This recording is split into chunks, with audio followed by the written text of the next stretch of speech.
a really exciting process for us in the classroom. The students were very excited.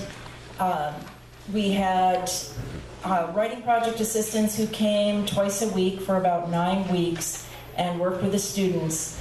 Writing is a complex process, and it's very difficult as an elementary school teacher, or probably any grade level, but I can speak for elementary, to really be able to give personal attention to all of the students when they are writing.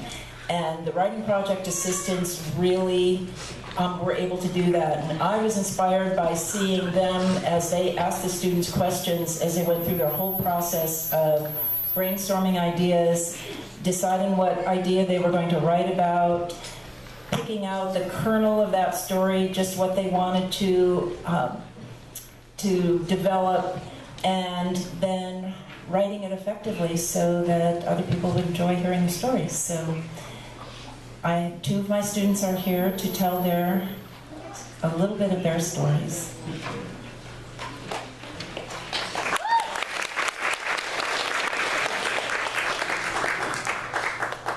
My name is Sophia. The title of my story is Exploring the World. Here's a part of my story. While we were at the beach, we saw a bunch of people crowding around. We went over to see what was happening.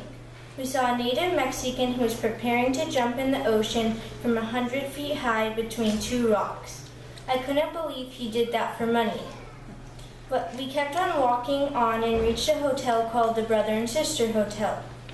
We got a wristband that lets you go to any of the hotels in that area for free. We brought our stuff so we could go swimming at that hotel. Me and my sister were the first ones in the pool. It was huge. The pools were connected to each other with a waterfall between them. I was amazed when I saw a bar in the water. There were actually people who worked inside of the bar.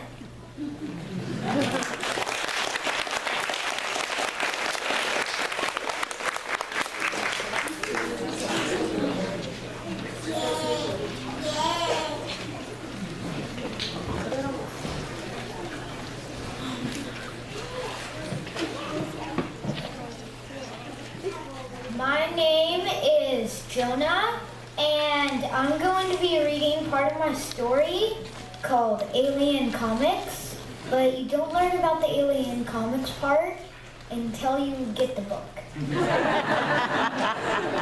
Good pitch. At first I thought I would stay a tiny bit longer on the benches. It was my best friend after all. I stayed there when I heard the bell ring. I had spent my entire recess with my friends. Wait, I better start at the beginning of the story. Two-Face. That was the first thing I thought of when my best friend hobbled through the door of our first grade classroom in the early months of 2011. Half of my friend's body looked like it was scarred, and I had not seen my friend for at least a week. I remember my friend's mom helped him get to a chair. She handed the teacher a note and left, but not before I asked her what happened. She wouldn't tell me, which was disappointing. I noticed my friend got some advantages from the injuries, like not having to do as much classwork, and some disadvantages, like having to stay on the benches. That one was his least favorite.